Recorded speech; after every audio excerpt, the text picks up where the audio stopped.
The therapist asked me how I was feeling. I told her I was fine.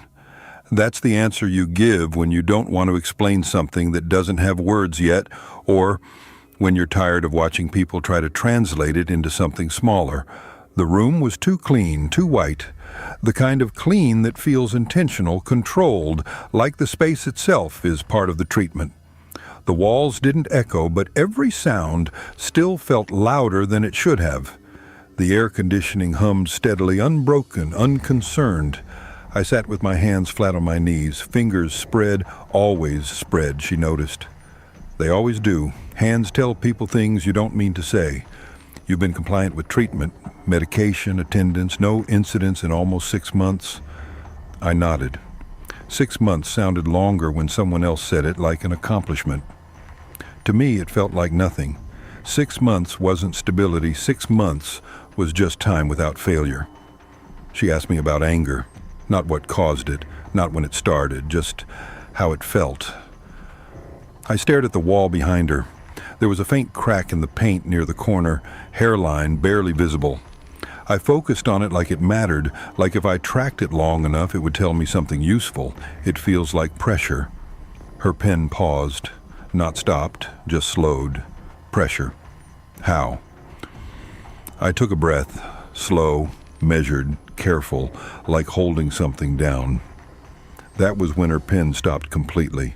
That's when I knew I'd said the wrong thing. She recovered quickly. They always do. Years of training teach people how to hide reactions they don't want to acknowledge. And when you feel this pressure, what happens if you don't manage it? I didn't answer right away. Not because I didn't know, because the answer never lands right. It always sounds exaggerated or dangerous or like an excuse. If I'm honest, it doesn't go away. It builds slowly, deliberately. I shifted slightly in the chair. The fabric creaked. Too loud again. It doesn't feel like anger. She looked up, then really looked. Anger is loud, fast. This is slow. I pressed my feet flat into the floor. Grounding technique number 3. It's like something stacking weight on the inside. She wrote something down. I didn't like the way her pen moved. Too smooth, too practiced. She asked if I'd ever hurt anyone. I laughed just once. Short, dry, the kind of laugh that surprises even you. You've read the file. She didn't smile. I need to hear it from you. I swallowed. I've hurt people, and I don't always remember how the room changed after that, not dramatically, subtly. The air felt denser, like it resisted movement. She asked about my childhood. I gave her dates, schools, moves, facts that didn't require explanation. I didn't tell her about the nights I lay awake listening to my own heartbeat, waiting for it to do something wrong, or the way my body learned to stay still before my mind understood why. She asked if I hated myself. That one almost caught me off guard. No, I don't hate myself. I stared at my hands, still spread, still steady. I don't trust myself. That was closer. She nodded like that made sense. I hated that it did. The session ended the way they always do. She reminded me to take my medication, to avoid triggers, to call if I felt overwhelmed. I nodded. I always nod. Out in the hallway, the space felt narrower. Too many people, too much movement. I kept my eyes down and counted my steps between tiles. I've been told my whole life that I have a rage problem, that I need to control it, suppress it, manage it. No one ever asks why. When I succeed, it feels like I'm pressing down on something that's pushing back. Most days I don't feel violent. I feel restrained, like a lid sealed too tight. That's the part they don't put in the reports. They write about incidents, outbursts, compliance. They don't write about the silence between, the effort it takes to stay exactly where I am, the way my body hums quietly when I'm still, not calm, contained. I walked out of the building and stood on the steps longer than necessary, breathing, counting. For a second, just a second, the pressure shifted, not rising, not falling, turning. I clenched my jaw and forced it back into place. Because whatever that feeling was, I wasn't ready to deal with it yet, and neither were they. I didn't know I was different at first. I just knew things felt heavier for me than they seemed to for everyone else. As a kid, I learned early that the world had rules I didn't understand. Not written ones, the kind you're supposed to absorb by watching other people. When to speak, when to stop, when to let something go. I was bad at that. I remember being told to calm down a lot. Teachers said it like advice, adults said it like warning, kids said it like a challenge. I tried. That's the part people don't believe. The pressure started young. Not anger, not thoughts. Pressure. It would show up in my chest first, then my arms, like something filling space that wasn't meant to be filled. My breathing would change before I noticed. My hands would clench without permission. I didn't have words for it, so I reacted. Every time I did, it got worse. If I raised my voice, I got punished. If I slammed a door, it got taken off the hinges. If I pushed back even a little, I learned what the belt felt like. Not once, repeatedly, they called it discipline. I called it predictable.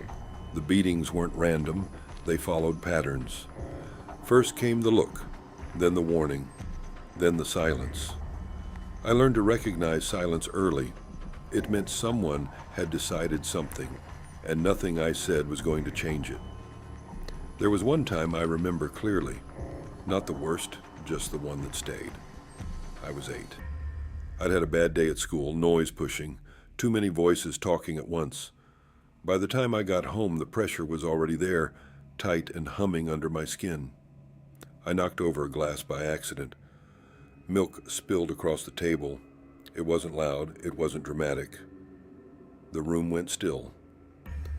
I apologized immediately, too fast. That made it worse. I don't remember yelling, but I remember being accused of it. I remember being dragged down the hallway by my arm, my feet barely touching the floor. I remember the wall scraping my shoulder. I remember thinking very clearly, if I stay quiet, it will end faster. It didn't. The first hit knocked the air out of me. The rest blurred together, not blacked out, compressed. Afterward, I was told it wouldn't have happened if I just controlled myself. I believed that. I believed it hard. From then on, every outburst meant more. More watching, more isolation, more neglect. I wasn't grounded. I was ignored.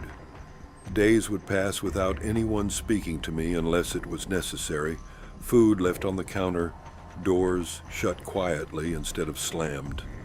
That kind of punishment teaches you different lessons. It teaches you that existing loudly is dangerous. At school, teachers noticed the bruises sometimes. They asked questions. I gave answers that didn't cause more problems. I learned early how to lie without lying. The pressure never left. It just learned to wait. By the time I was a teenager, the outbursts were fewer, but when they happened, they were bigger. I didn't understand why control made it worse, why holding everything in made the release feel inevitable. I just knew that every time it happened, the consequences stacked higher. I started hating myself for something I couldn't name. I hated my hands, my voice, the way my body reacted before my thoughts caught up. Adults told me I had a temper, that I needed discipline, that I needed structure. I got all of that. None of it helped. What no one ever asked was whether I was fighting the wrong thing. I learned how to stay still, how to swallow words, how to lock my jaw until my teeth hurt. I learned that silence kept me safer than honesty. But the pressure, it didn't care what I learned. It just waited. By the time I was old enough to leave, I thought escape would fix it. Distance, independence. I didn't realize yet that whatever I'd been holding down since childhood had grown strong in the dark, and it hadn't forgotten. Leaving home didn't fix anything. It just changed the walls. I thought distance would thin it out, that whatever followed me was tied to that place, those people, those years. I packed what little I had and left without ceremony. No goodbye worth remembering. The pressure came with me. It was quieter at first. That fooled me. Adult life teaches you different rules. No one tells you outright, but you learn fast. You can be strange as long as you're useful. You can be tense as long as you're quiet about it. I learned how to do my job well. I learned how to disappear while doing it. I kept my world small. No roommates, no crowds if I could help it. Jobs where I worked with my hands or followed routines that didn't change without warning. Greg Smith helped. That name fit anywhere. It didn't invite questions, it didn't stick.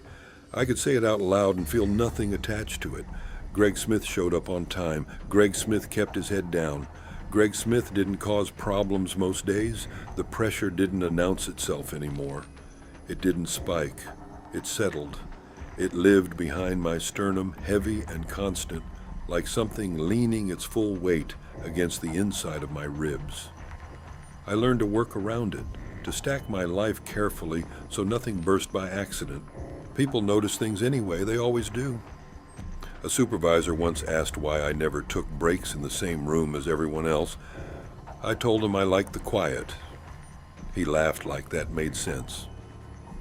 A coworker asked why I went so still when arguments started. I said I didn't like conflict. That was true, just not the whole truth. Relationships didn't last. At first, things would be fine, normal. Then someone would notice how quickly I shut down when voices rose, how I left rooms instead of finishing conversations, how I watched people's hands when they got upset. They'd ask if I was okay. I'd say yes, too fast. Arguments followed patterns. I could feel them coming before they arrived. A tightening, a shift, the pressure leaning harder like it was bracing. I learned to leave early. Sometimes I didn't leave fast enough. The outbursts changed. They weren't chaotic anymore. They were brief, contained, explosive in a way that scared people who thought they understood anger. Doors slammed, words landed wrong, silences stretched too long. Each time the consequences grew heavier. Written warnings, meetings behind closed doors, careful language from people who didn't want to deal with me anymore. They all said the same thing. Temperament not a good fit. We need someone who handles stress better. I stopped explaining. Explaining made it sound like an excuse. I started monitoring myself, the way other people monitor machines, checking for signs, listening for changes in tone, watching my own reactions like they belonged to someone else. It didn't help. The pressure didn't care how careful I was. It didn't care how quiet I stayed. It only cared about being held down. One night after work, I stood in my apartment with the lights off and listened to my own breathing. Slow, controlled, every muscle tight without moving. I remember thinking that if I stayed perfectly still long enough, maybe it would pass. It didn't. The next time it happened, it was smaller than the ones that came before. That made it worse. A comment that landed wrong, a look held too long. Someone stepping into my space without noticing. No blackout, no loss of time, just clarity. The moment stretched sharp and precise, every detail locked into place, the sound of my own pulse, the way the air felt thicker near my skin, the exact distance between my body and theirs. I stepped back before it went further, barely. Afterward, I stood alone and waited for the familiar wave of shame. It didn't come. That scared me. Instead, there was exhaustion, a deep, bone-level fatigue that felt older than the day itself, like I'd been bracing for something that never finished happening. By my 30s, my life had narrowed into routines designed to keep everything exactly where it was. Same routes, same stores, same hours. Greg Smith became very good at not being noticed, but the pressure kept adjusting. It didn't grow louder, it grew more patient. Sometimes late at night, I'd feel it shift slightly, like it was testing the space it had. Not pushing, not retreating, just checking. I told myself everyone carried something. Stress, trauma, bad wiring. This was just mine. I didn't realize yet that whatever I'd been holding down all these years had learned my limits better than I had, and it was waiting for me to slip. I forgot to take my medication that morning, not on purpose. I woke up cold, the inside of the tent damp with condensation. The canvas clung to itself like it hadn't dried in days. My head buzzed low and steady the way it does when sleep never really finished happening. The pill bottle was in my pack. I remember seeing it. I remember thinking I'd take it later. Later never came. Work was loud that day, not chaotic, compressed. Orders stacked faster than they cleared. Timers chirped without stopping. Someone dropped the tray in the back and laughed too hard like the sound was armor. My hands were steady. That should have warned me. I double-checked everything. Tickets, counts, names. I moved slowly, carefully, like precision could make up for chemistry.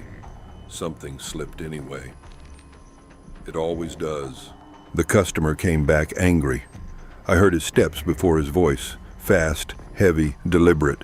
He slammed the bag on the counter hard enough to rattle it. Wrong order, missing items. His voice climbed, pulling the room toward him. I apologized. I meant it. I reached for the bag. He hit me.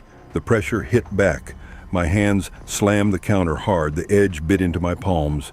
My breath came loud and wrong, filling my ears until there was nothing else. I remember his eyes changing. That part stays clear. Movement, shouting, hands grabbing my arms, someone yelling my name like it might stop something already moving. I didn't black out. That was new. I was there for all of it, every sound, every detail. When they pulled me back, my body kept leaning forward, not wild, focused, directed, like it had chosen something and didn't want to let go. Then it stopped. My hands were shaking. Not rage, shock. My breath wouldn't settle. Too fast, too shallow. My legs felt weak, like they'd forgotten what they were supposed to do. I stared at the floor because I didn't trust myself to look at anyone. The man was on the ground, alive, curled in on himself, blood at his mouth. Someone pressed a towel to his face. I felt sick. The police came, statements were taken, video reviewed. He admitted he'd struck first. No charges were filed. That should have felt like relief. It didn't. My manager wouldn't meet my eyes. Company policy, liability, not a good fit. He said he understood. I believed him in the way you believe someone who wants distance more than truth. I cleaned out my locker slowly, methodically, like routine still mattered. Outside, it was raining hard, the kind that soaks through everything no matter how fast you move. I folded my last check and put it in my pocket like it meant something. I started walking. I didn't have a car. I didn't need one. My camp was a couple miles out, tucked back in the woods, where the ground stayed soft and the city noise thinned out enough to breathe. The rain plastered my shirt to my back, my shoes filled with water. Every step made a sound I couldn't escape. The city smelled sharp, wet asphalt, hot stone, oil washed into gutters. My cheek throbbed where he'd hit me. The swelling was already setting in. I kept my head down, counted steps, focused on breathing. That's when I saw the sign. A psychic shop. Neon letters flickering unevenly in the window, candles arranged like they meant something, warm lights spilling onto the sidewalk. I didn't believe in that kind of thing, but I was cold, soaked, and still shaking in ways that hadn't settled yet. I slowed meaning to. Rain ran down my face and mixed with whatever was already there. I caught my reflection in the glass, swollen cheek, eyes too alert, too awake. I told myself I was just getting out of the rain, just for a minute, just long enough to breathe. My hand closed around the door handle. For the first time all day, the pressure shifted, not rising, not falling, turning. And standing there, rain dripping off me onto the sidewalk, I realized the thing I'd been trying to suppress my whole life didn't care that I was shaken or ashamed or trying. It had been waiting. I pulled the door open. The bell above the door rang when I stepped inside. Too loud for how small the shop was. Warm air hit my face immediately, thick with incense.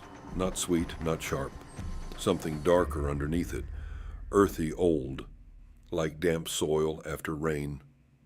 The door closed behind me on its own. I didn't like that. The rain stopped sounding so close.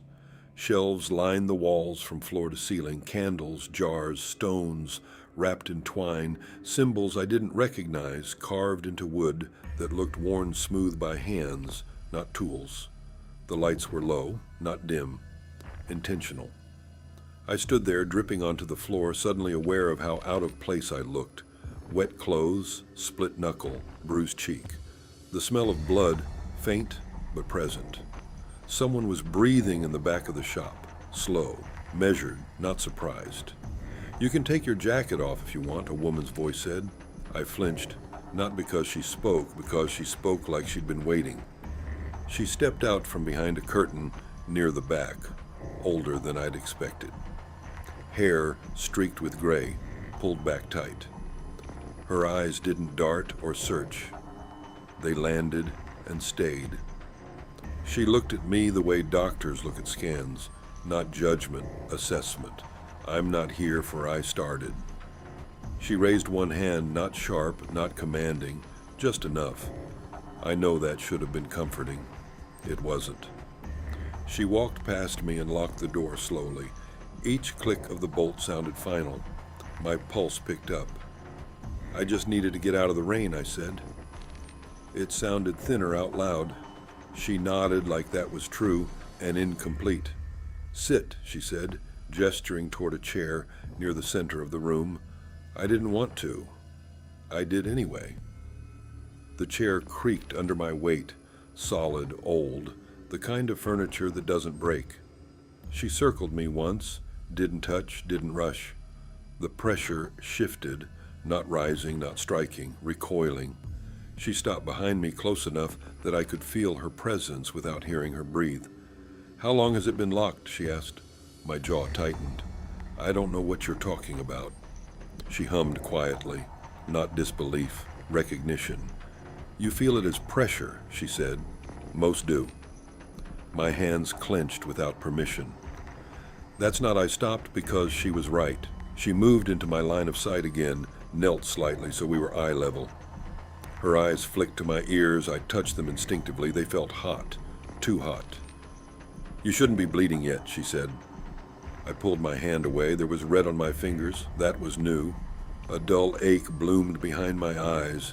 Not pain exactly, more like something pressing outward, testing boundaries that weren't meant to move. "What did you do?" I asked. She shook her head immediately. "Nothing. I haven't touched it." The incense thickened, or maybe my breathing did. The pressure didn't spike. It twisted. Something inside me reacted to her presence. Not anger, not fear, recognition.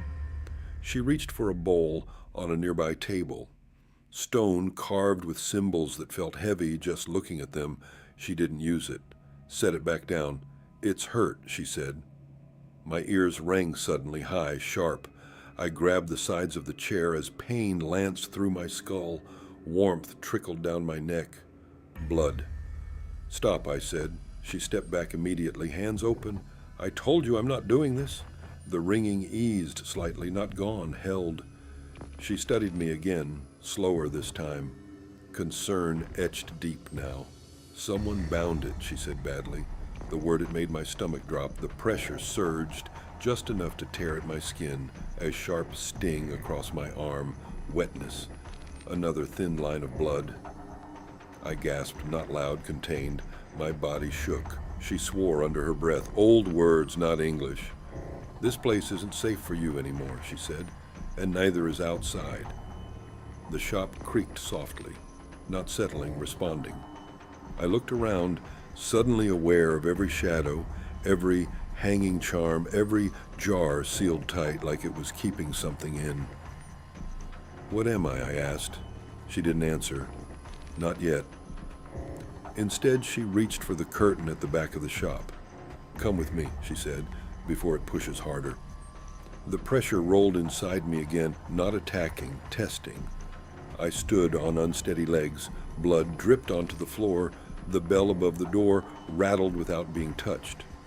And as I followed her deeper into the shop, I realized something had gone very wrong. Not because she knew what was inside me, but because whatever was inside me knew her too. The curtain closed behind us. The sound of the shop changed, not louder, closer. The room beyond was smaller, rounder, no corners. The walls were lined with shelves carved directly into stone, not wood. Roots pushed through cracks in the ceiling like veins, thick and alive, wrapped around old beams for support. The floor was dirt, packed, intentional. The pressure recoiled the moment my foot touched it. I staggered, not from dizziness, from resistance. "Don't fight it," the woman said. "Just stand." I tried. My legs shook anyway. The ringing in my ears came back all at once, high, sharp, like metal bending. "Something's wrong," I said. She was already moving, circling, hands hovering just above the ground, never touching it. "It doesn't like this space," she said, "and it doesn't like me."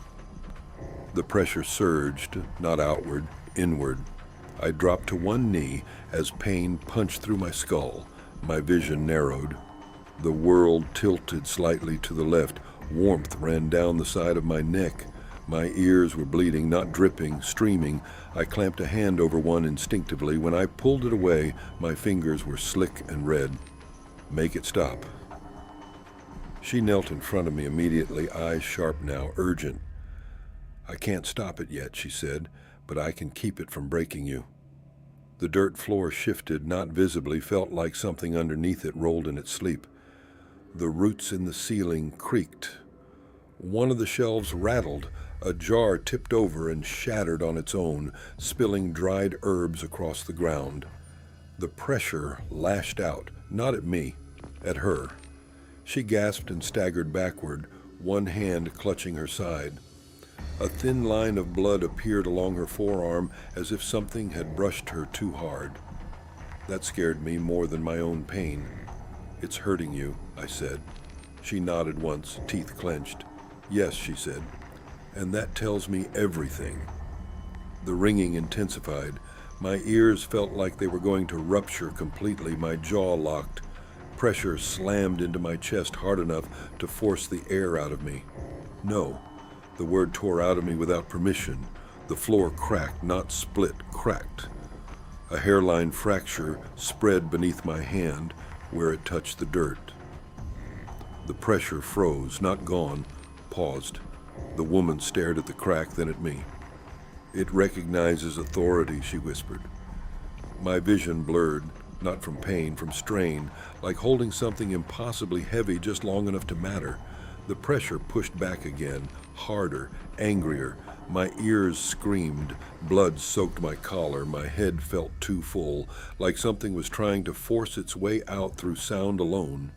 She placed one hand flat on the ground, not commanding, appealing. "Enough," she said. The room answered. The roots tightened. The air thickened. The pressure recoiled violently, slamming back into me one last time and stopping just short of tearing anything open.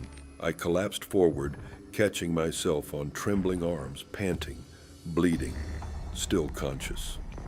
The woman moved quickly now, grabbing cloth, pressing it gently against my ears. "It's bound," she said, "chained and gagged and hurting." My head throbbed in time with my pulse. "What is it?" I asked. She didn't answer. Not yet. Instead, she looked at me with something close to fear and something closer to respect. "If we push again without preparing," she said, "it won't just hurt." The pressure shifted inside me, not testing, bracing, and next time she finished, "It will tear." She stood and stepped back, putting distance between us, between herself and whatever was pressing against my skin from the inside. "Sit still," she said. "I need to decide how to do this without killing either of us." The room went unnaturally quiet.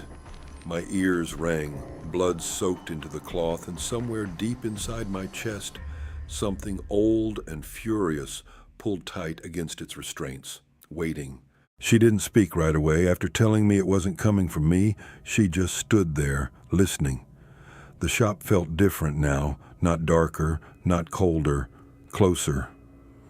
I shifted in the chair. The wood creaked. "Too loud. Don't move." "I wasn't going to." I know. It's not about you. That should have helped. It didn't. One candle leaned sharply to the side. Its flame bent like something invisible had passed through it. Another burned straight up, perfectly still. The shadows didn't match. They overlapped wrong, edges where there shouldn't have been edges. My ears started ringing. At first, the kind you get after a loud noise, high, distant. I swallowed. It didn't stop. The sound narrowed, turned inward, pressure instead of noise. I lifted a hand without thinking. No, hands down, I obeyed. The ringing sharpened. My vision tunneled. The edges of the room blurred while the center sharpened too much. Every detail felt carved. Dust on the shelves, cracks in the floor, the tremor in her fingers. She took a step back, then another. Something tightened inside me. Not anger, not heat. Alignment. My spine felt wrong, like it had become a reference point. Then something warm slid down my neck. Blood. Not a lot, just enough. She saw it immediately. Okay. That's pressure release. Stay with me. The ringing surged. I tasted metal. I was awake, fully awake. No fog, no slipping. Everything at once. I looked up. The mirror behind the counter caught my eye. My reflection moved late. Half a second, I tilted my chin. It followed. I blinked. It blinked after. I looked away. She swore quietly. That's not supposed to happen. She crossed the room fast and grabbed something from a shelf, a small bundle, twine, dried leaves. She set it on the table and pressed her thumb into it, murmured something too low to hear. For a moment, the pressure eased. Then the twine snapped. The bundle split cleanly down the middle. Not torn, split. The relief vanished. Pressure slammed back in. I grunted before I could stop myself. She staggered. Not dramatic, just enough to grab the table. You feel that? Yes. So do I. That was worse than the pain. She crouched and pressed her palm flat to the floor. Fingers spread, shoulders locked. The shop groaned. Not wood, not settling. A low sound. Felt more in my bones than my ears. The ringing spiked again. Fresh blood slid from my ear, warm, slow. I could feel it now. Not in the room, inside me. Something repositioned, like a grip adjusting. My breathing slowed, not calming, controlled. My heart settled into a steady rhythm, deliberate. She looked up at me. The calm finally cracked.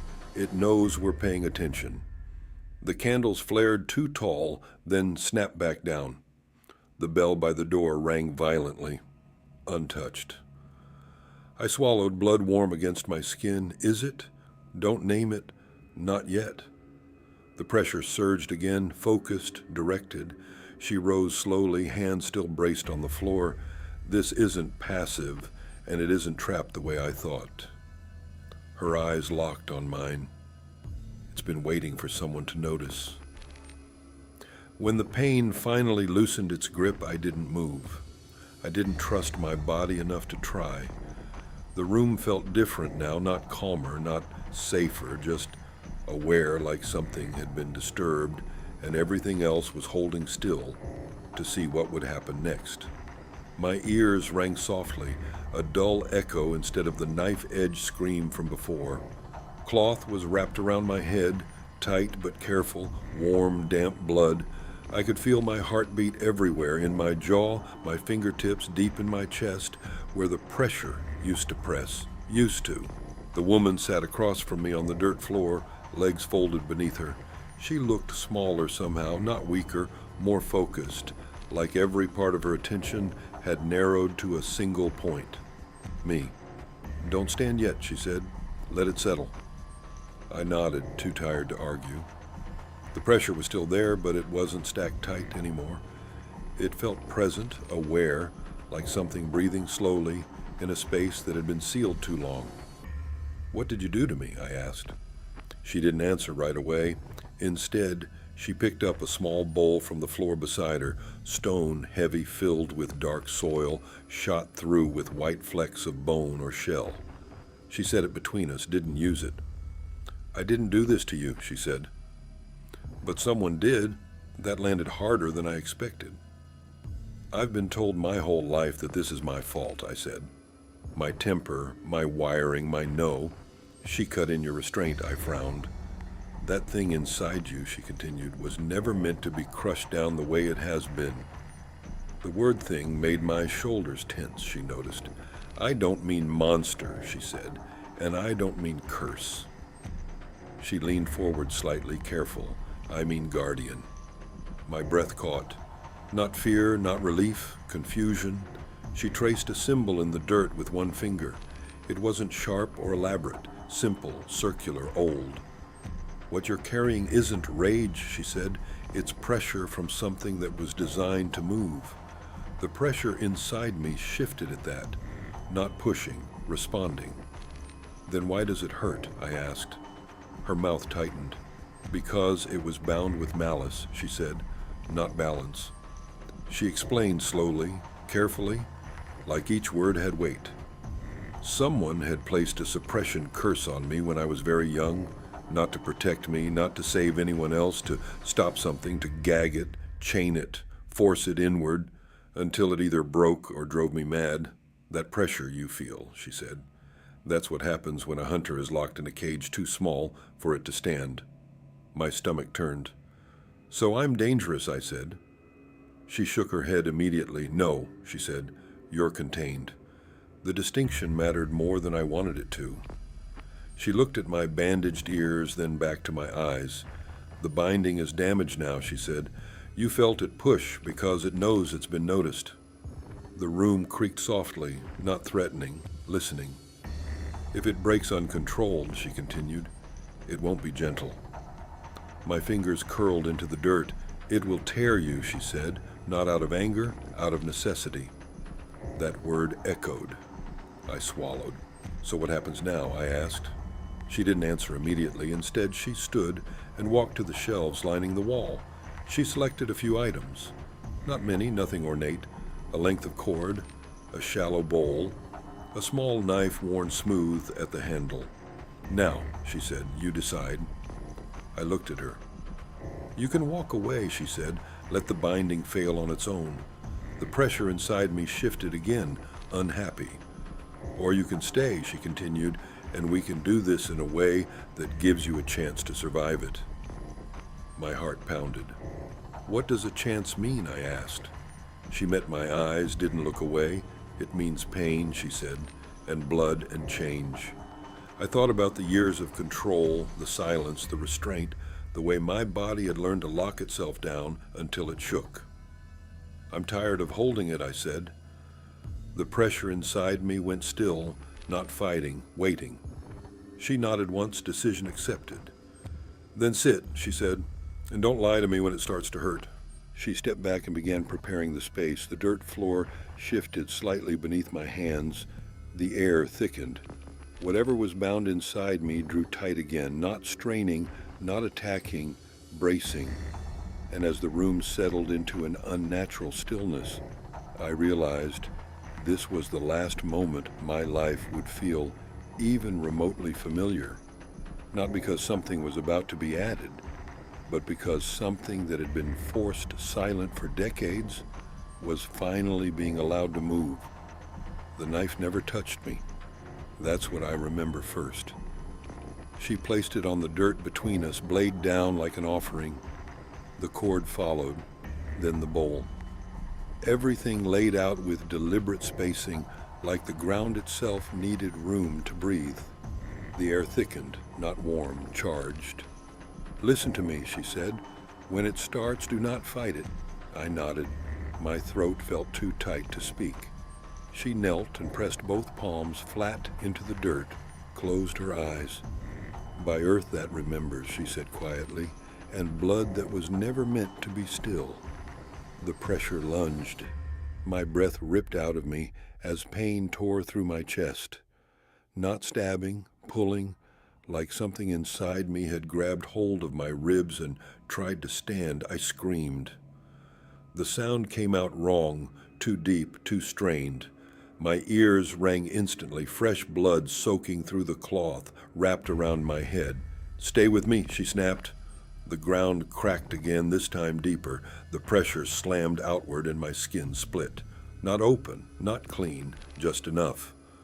A burning line tore across my forearm, skin parting as something pushed from beneath. Blood welled instantly, hot and bright, against the dirt floor. "No, no," I gasped. She cried out as well. Not sympathy, pain. The air around her buckled.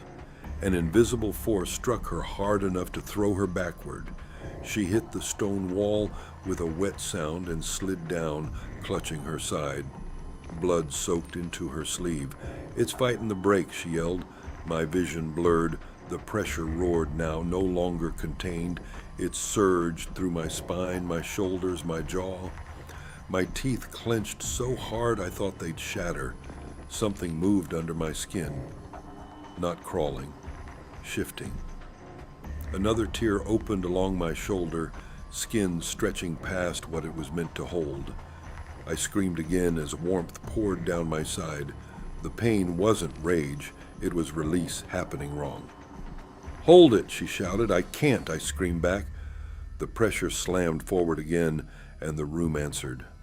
The roots in the ceiling snapped downward, embedding themselves into the dirt floor like anchors. Shelves exploded outward as jars shattered, glass raining around us. The bell at the front of the shop rang wildly over and over by soil and stone. "Contain," she cried. The ground surged upward beneath me, forming a shallow cradle, dirt packed tight around my legs and hips, holding me still. As my body convulsed, my skin tore again across my ribs, along my back, not fully open, but close enough that something beneath pressed against the air. I could feel it, muscle rearranging, bone creaking, pressure turning into shape. She dragged herself upright, blood dripping from her chin, hands shaking, still working. "This was never meant to break slowly," she said. "It was designed to kill you when it failed." The realization hit harder than the pain. I howled. Not words, not human. The sound rattled the room, shattering what little glass remained. My ears screamed as blood streamed freely, now soaking my collar. The pressure surged one last time and then stalled. Everything froze. I collapsed forward, body locked halfway between what I was and what I wasn't. Blood soaked into the dirt beneath me. My breath came in harsh, broken pulls. The witch fell to her knees across from me, equally broken, equally bleeding. "It's open now," she whispered, "but not free." My vision dimmed at the edges. "What am I?" rasped. She met my eyes, fear there, awe too. "You're the last thing this world had left that could hunt what shouldn't exist," she said. The pressure inside me settled. Not calm, not satisfied, waiting. And as the room finally fell silent, broken, blood-soaked, and barely holding together, I realized the worst part wasn't the pain. It was the certainty. Whatever had been locked inside me my entire life was awake now, and it was hungry. I didn't sleep, not really. I drifted in and out of something close to it, stretched out on the packed dirt floor, while the witch worked quietly around me. My body ached in places I didn't remember injuring. The tears in my skin had closed, not healed, just sealed, like something beneath them had decided it was finished, pushing for now. The pressure was still there, but it wasn't stacked anymore. It felt aligned. She sat across from me, back against the stone wall, a mug cradled in both hands. There was color back in her face, though she moved carefully, favoring her side where the backlash had struck her. Neither of us spoke for a long time. "You're stable," she said eventually, "for now." I nodded. Words felt unnecessary. "Tell me," I said. She didn't ask what I meant. "You are not cursed," she said. "You were sabotaged." She explained it slowly, the way you explain something sacred or dangerous. The binding placed on me as an infant hadn't been meant to kill me outright. That would have been too obvious, too merciful. It was designed to silence what I was, to crush instinct into rage, purpose into pathology. You were never meant to be angry, she said. You were meant to hunt. The word landed deep, not like a threat, like a memory. She told me about Selene, not as a distant goddess, but as a force tied to the living world, the one who watches balance, who shaped guardians when the world was young and the boundaries between realms were thin and easily damaged. Your kind were her answer, she said. They weren't created to rule or to punish. They existed to remove what didn't belong. Poisons in the land, corruptions of flesh, things that crawled through fractures between worlds and tried to wear this one like skin. Monstrosities, she said, not myths, not metaphors. They hunted in packs once, tribes bound by blood and moon and memory. Each tribe watched a different threshold, a different kind of wrong. Yours watched the deep breaches, she continued, the ones that didn't tear loudly, the subtle ones, the patient ones. She swallowed before saying the next part. They were wiped out, not in battle, in secret. One by one, cursed as infants, broken before they could remember what they were. Your tribe was called Dark Tide. She said they were the last defense against things that flow in instead of breaking through. The word hit something inside me. Dark Tide. The room tilted. Not pain, memory. I saw moonlight on black water, claws breaking the surface without sound, voices, not words, calling to one another through instinct and certainty. My chest tightened. My name, I said without knowing how I knew to ask. She didn't hesitate. Zarok.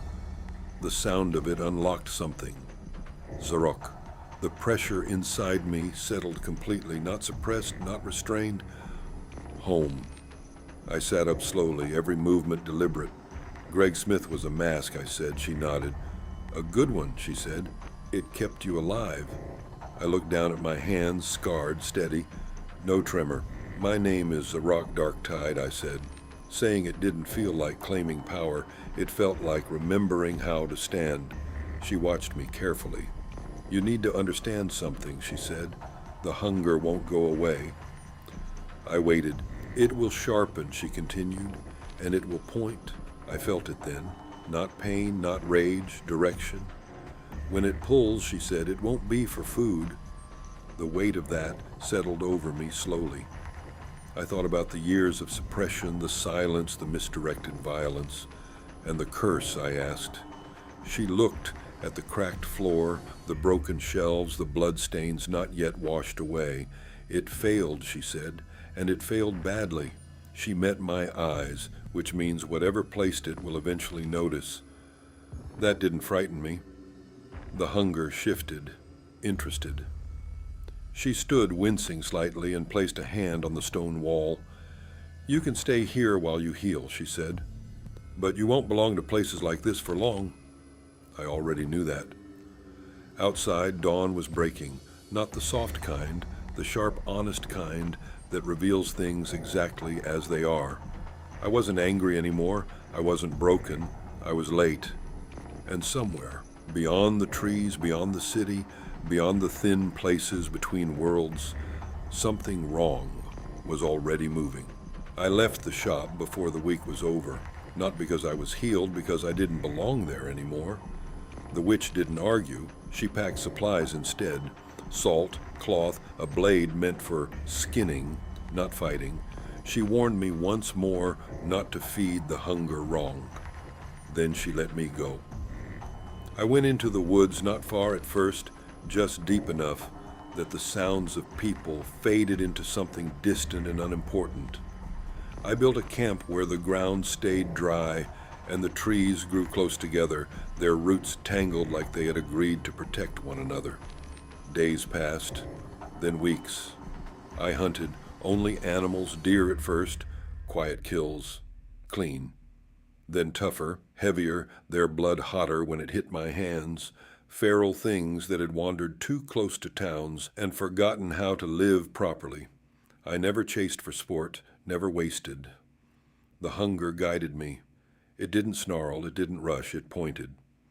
Every time I fed, something inside me shifted, not violently, precisely. My strength returned first.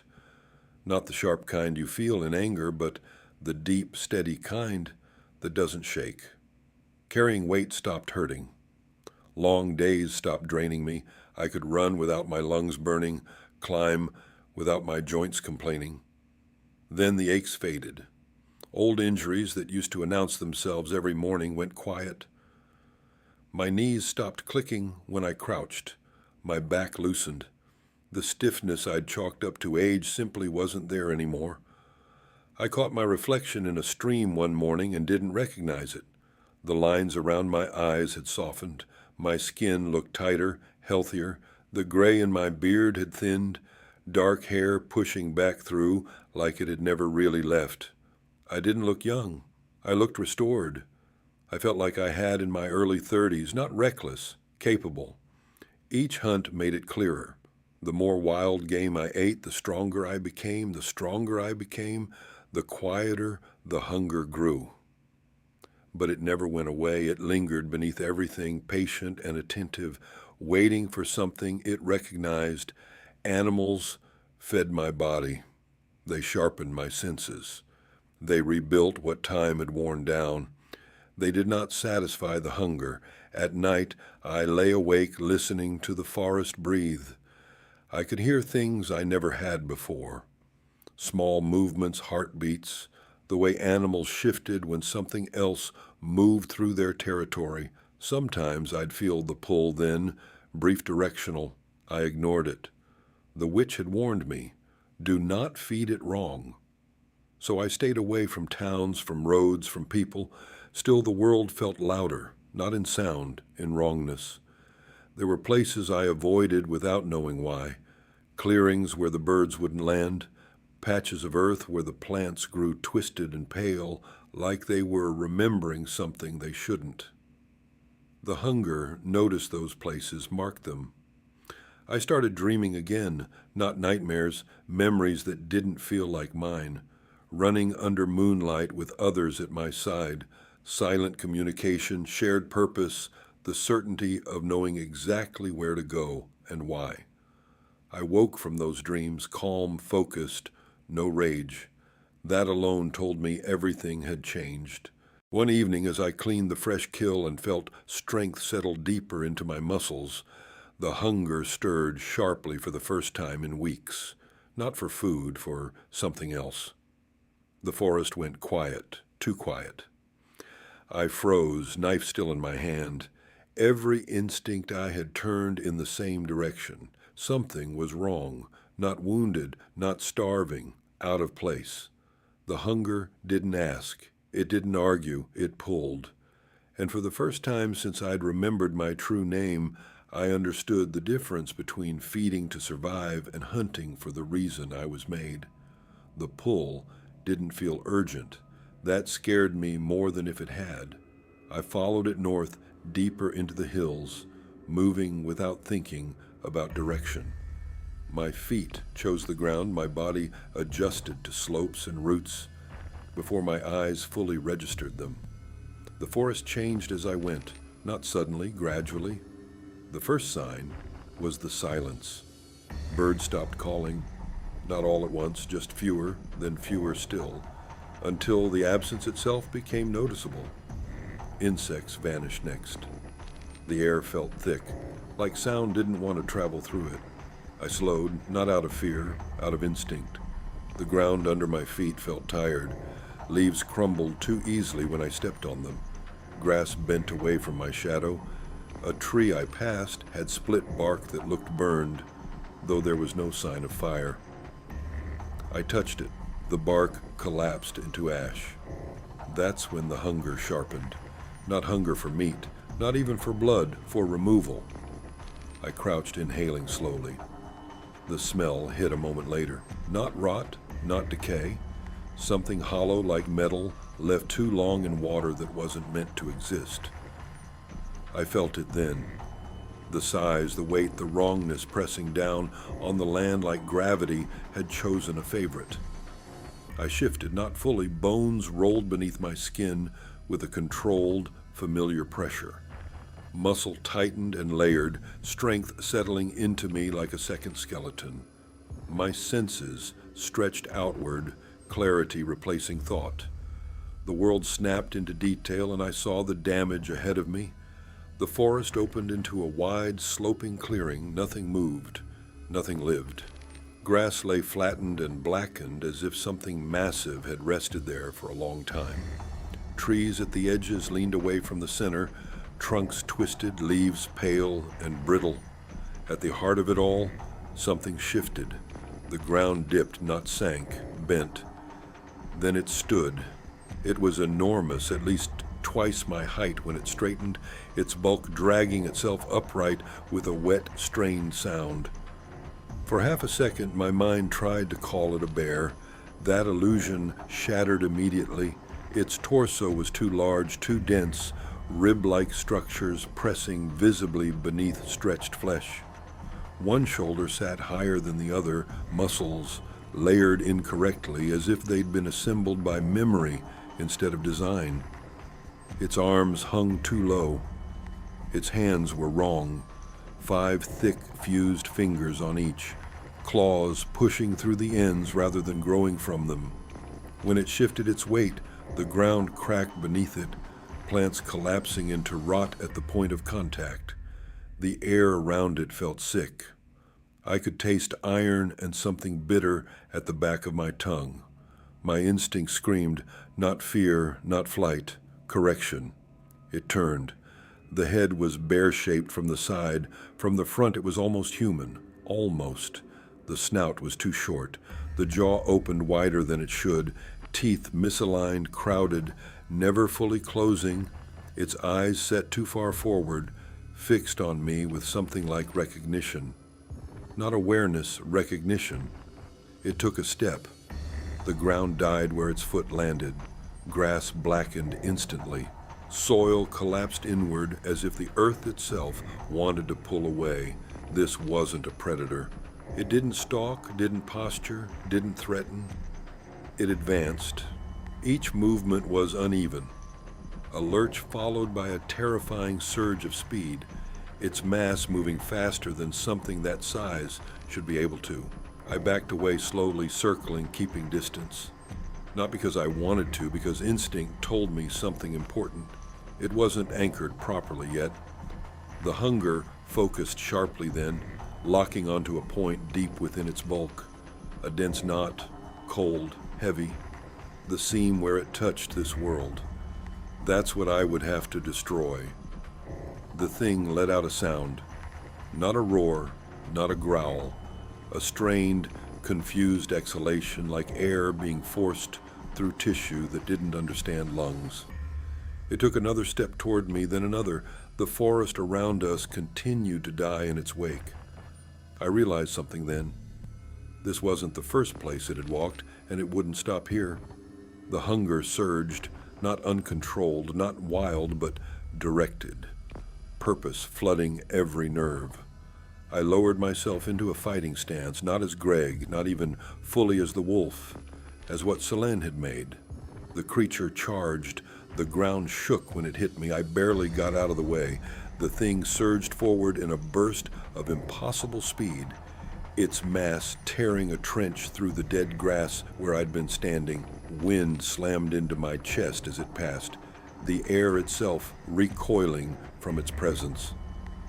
I rolled, came up on one knee, claws digging into dirt that felt soft and wrong beneath my hands. It turned faster than something that size should. A massive arm swept toward me.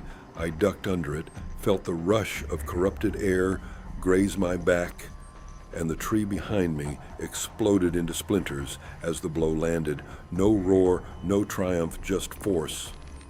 I moved. Speed was the only advantage I had. I circled wide, staying low, watching how it shifted its weight. Every step it took killed the ground beneath it. Leaves blackened, roots shriveled, the land gave up. This wasn't a fight, it was a correction. It lunged again. I leapt, claws raking across its side as I passed. Flesh tore away in heavy strips, and it didn't even react. No flinch, no slowing. The wound moved. Muscle re-knitted wrong, bulging, reshaping. It didn't feel pain. A backhand caught me midair. The impact shattered the ground where I landed. Something cracked in my side. Ribs, maybe more. Pain flashing white hot through my chest as I skidded through dirt and dead leaves. I sucked in air that tasted like rust. Get up. I forced myself to my feet as it advanced, each step dragging reality with it. The hunger screamed now, sharp and precise, pulling my focus inward. There I saw it then, not with my eyes, but with something deeper, a dense knot buried beneath layers of wrong flesh, cold, heavy, the point where it touched this world and refused to let go. The anchor. It charged again. I ran toward it. The ground bucked under its stride. I dove low, slid beneath its torso as it reared to strike, corruption burning against my skin like frostbite and acid combined. I came up behind it, claws sinking deep as I climbed, muscles screaming as I hauled myself up its back. It reached for me.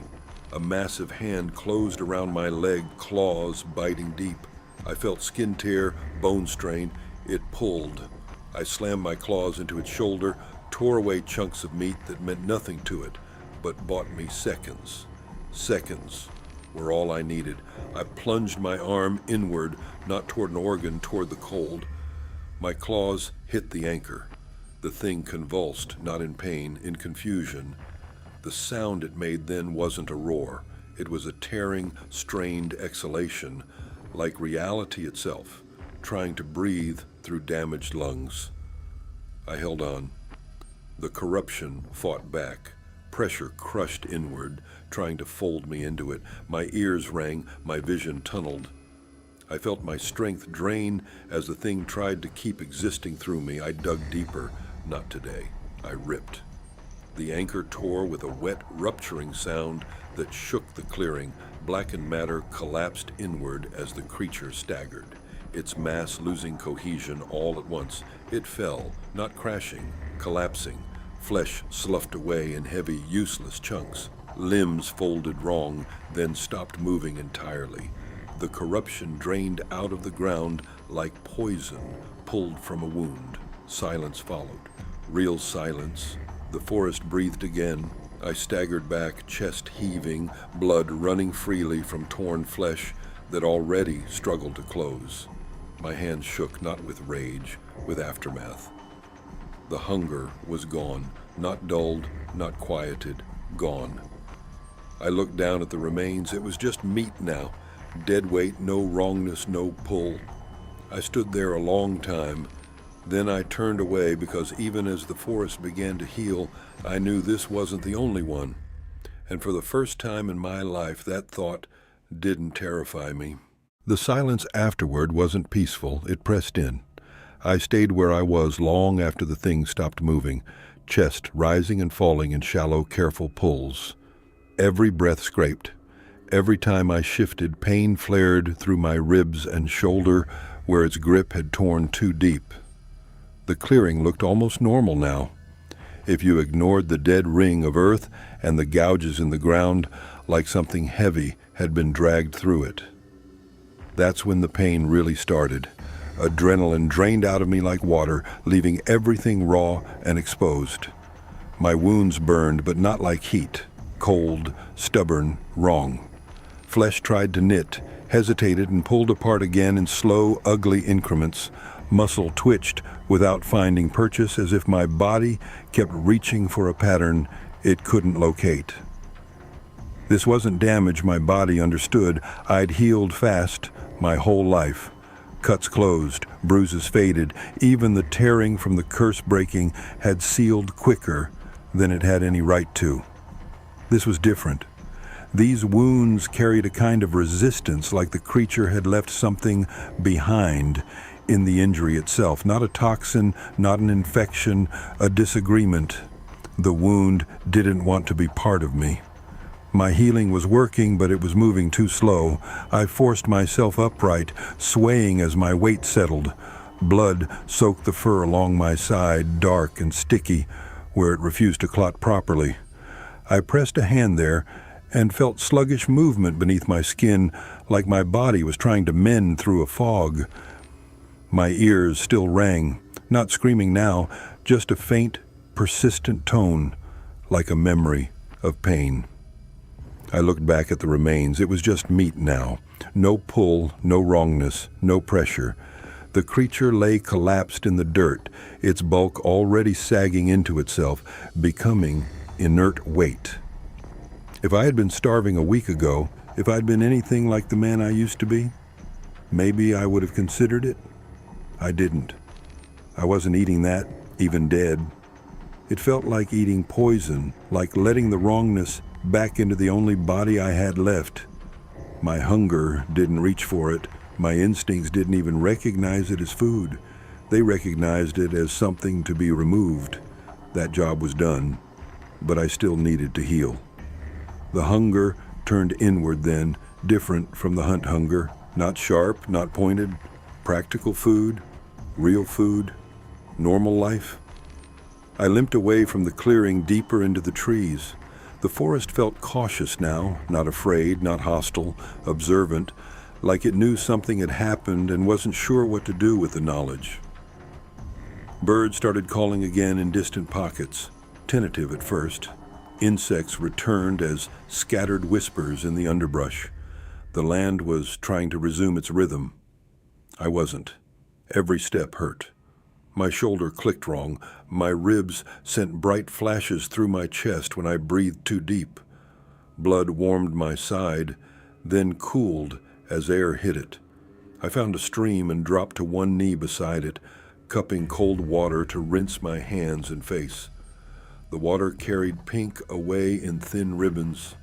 My reflection stared back, eyes too bright, face too sharp, and under the blood and dirt, younger, not by illusion, by restoration. The weeks of wild game had already done that. I could feel it even now under the damage. Strength stacked, dense and steady, aches from age fading, joints moving like they belonged to a man in his early 30s again. But these wounds resisted that restoration. So I hunted again, not because the hunger pulled, because I needed fuel. I brought down a deer not far from the water, quick, clean, merciful. I worked with quiet efficiency, hands steady despite the pain. When I ate, I felt warmth spread almost immediately. Strength followed. The edges of my vision sharpened. My pulse steadied. The torn flesh along my side tightened slightly, not healed, but improved. Normal life fed what magic couldn't rush.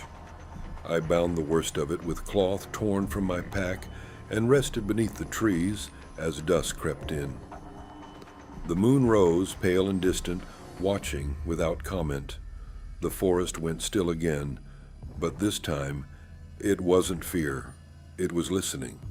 That's when I felt it. The echo, not a sound, not a voice, a pressure far away, like something enormous, shifting its attention, like a weight rolling over in the dark and turning its face toward me. I held perfectly still, every instinct pulled tight. The kill had registered. Somewhere beyond the thin places, beyond whatever fracture had let that thing crawl into my world, something noticed the absence. Not grief, not anger, recognition. Like a system detecting a missing piece, and beneath that recognition, interest. The pressure touched the edges of me barely, not striking, not entering, just tasting. I realized then that I was marked. I didn't learn the truth all in the same moment. It came in pieces, not memories, patterns, connections. The hunger kept nudging into place while I walked, rested, healed. The more I listened to it, the clearer things became. Not louder, clearer. The guardians hadn't vanished by accident. They hadn't died out. They hadn't failed. They'd been removed. I felt it first in the way the hunger reacted to certain places. Not thin spots, not breaches, something else. Areas that felt scrubbed, like a presence had passed through and taken care to leave as little trace as possible. Clean work, predatory work. Whatever had hunted my kind didn't corrupt the land the way the breach spawn had. It didn't poison or warp or rot. It erased, subtracted, left gaps where something used to be. The forest didn't scream around those places, it went quiet. I remembered Selene then, not as a goddess watching from above, but as a force that understood cycles. Balance doesn't survive without opposition. Something had evolved to oppose us, not as rivals, as a response. I followed the signs for a day before I realized what they weren't doing. They weren't chasing prey. They weren't hunting monsters. They were tracking corrections. Every time one of Selene's guardians acted, every time something wrong was removed, it created a signal.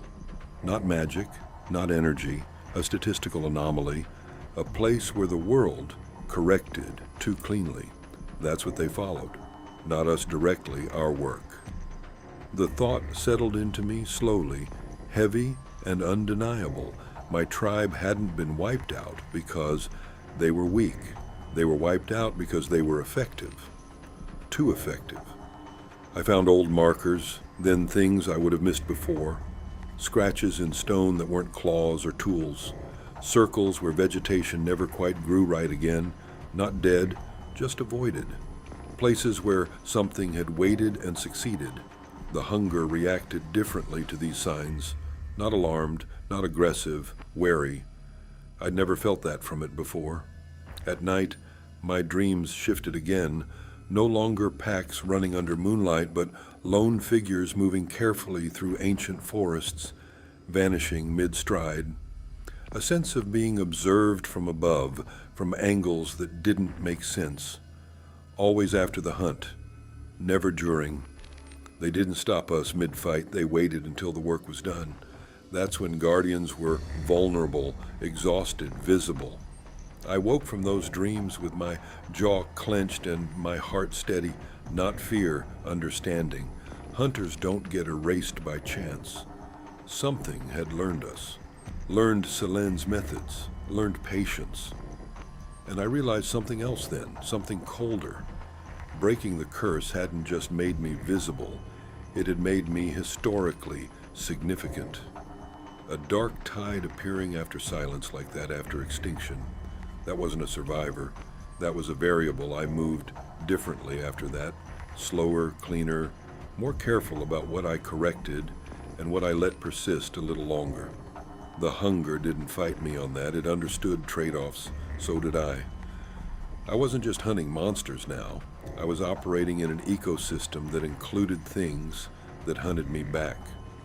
That knowledge didn't weaken me, it narrowed me. Precision replaced urgency, patience replaced rage. Somewhere far off, something would eventually notice the pattern forming around me. Not yet, not today, but soon. And when it did, it wouldn't come like the thing I killed. No corruption, no spectacle, just absence. I kept moving, keeping small, keeping quiet. Because I finally understood the rule my kind had learned too late. The most dangerous thing in the world isn't a monster. It's the thing that hunts what removes monsters. Healing takes time, not the dramatic kind, not the kind you notice all at once. It's slow, incremental, measured in how far you can walk without pain, how deep you can breathe before something pulls tight and reminds you it isn't finished knitting yet. I stayed in the woods while it happened, partly because I needed to, partly because I didn't know what else to do. The wounds from the fight resisted, but they were improving. Every hunt for normal game sped things along. Deer, small animals, clean kills, clean food. The warmth returned faster each time. Strength layered back into me, dense and steady. My body remembered what it was supposed to be. My life didn't. I sat beneath the trees most days, back against rough bark, watching light move through branches that had outlived entire civilizations. The forest didn't ask questions. It didn't care what I was or what I'd done. That was comforting. The modern world wouldn't be. I thought about clothes first. Stupid maybe, but practical. 10 feet tall when shifted, built like something that shouldn't exist. That version of me wasn't walking into a gas station. It wasn't sitting in traffic. It wasn't renting an apartment or opening a bank account. That version of me didn't belong anywhere with fluorescent lights. Greg Smith did. I rolled the name around in my head while I cleaned a blade by the stream. Greg Smith paid cash. Greg Smith kept his head down.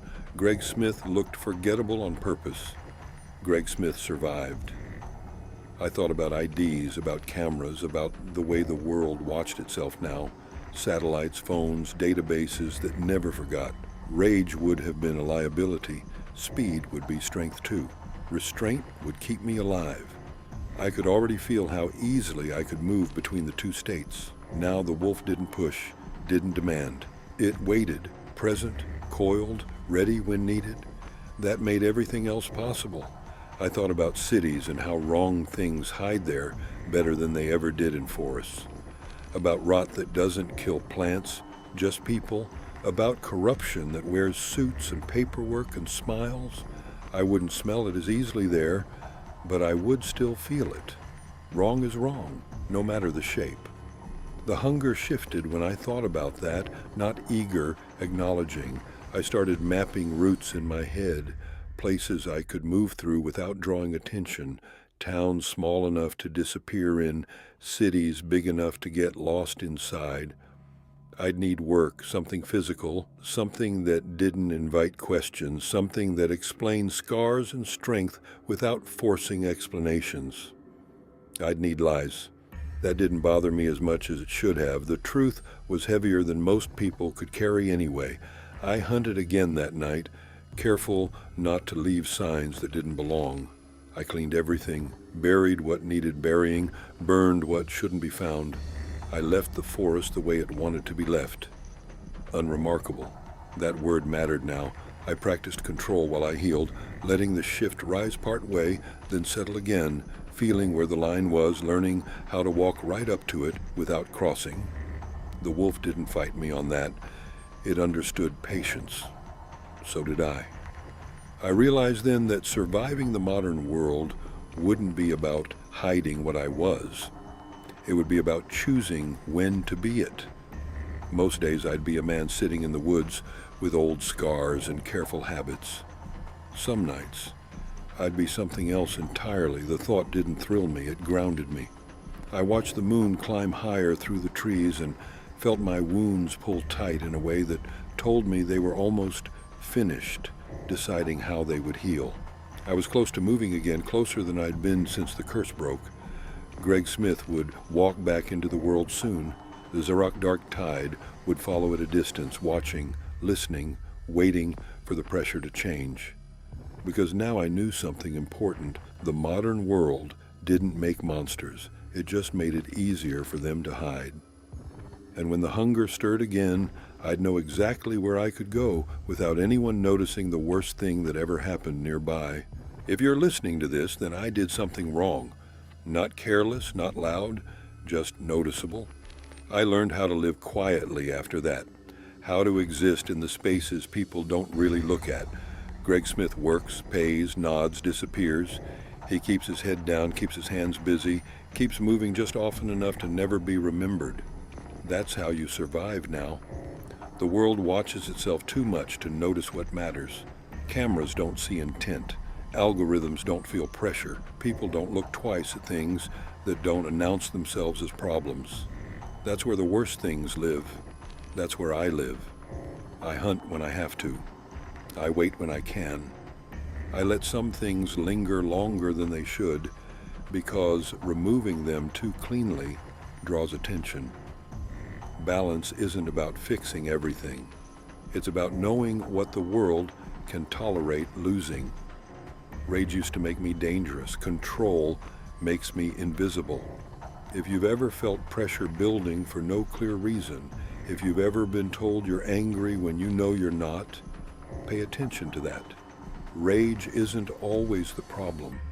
Sometimes it's what happens when something essential is forced to stay quiet too long. Sometimes it's the body resisting being useless. I don't expect anyone to believe this, that's the point. Belief spreads stories. Stories spread attention. Attention brings things that don't rot the land or twist flesh, but erase problems so cleanly it looks like nothing happened at all. Those are the things that worry me now. I was sitting in the woods when I felt it again. Not hunger, not corruption, recognition. The air shifted, not sharply, not violently, just enough to tell me I wasn't alone anymore. I didn't turn at first. I didn't need to. I could smell them. Wolf, but not my wolf.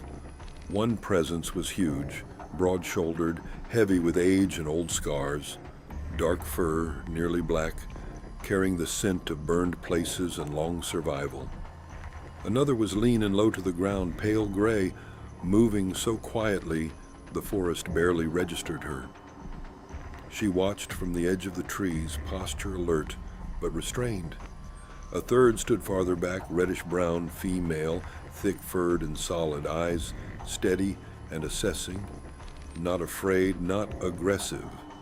There was a smaller one, too, almost human in how he held himself, tawny fur close to the body, watching me with something like calculation instead of instinct.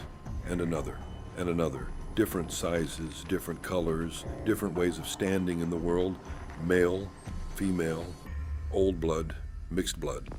Survivors shaped by different losses. They didn't surround me. They didn't advance. They didn't bear teeth or challenge. They just were. And I knew not through words, not through dominance or command, through the same pull I feel when something doesn't belong.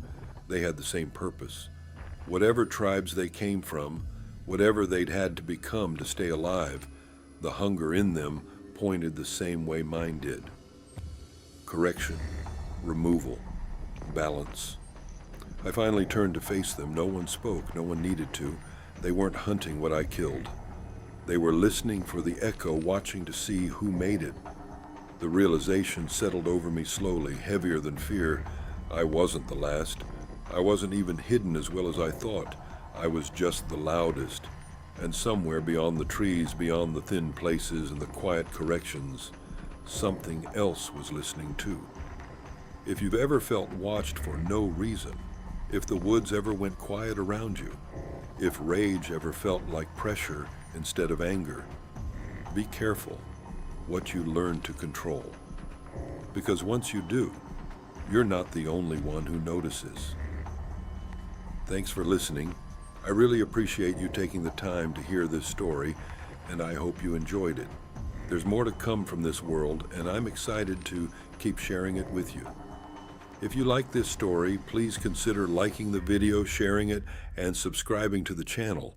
It genuinely helps me afford to keep creating and bringing these stories to you. Thanks again for being here, and I hope you'll stick around for the next part.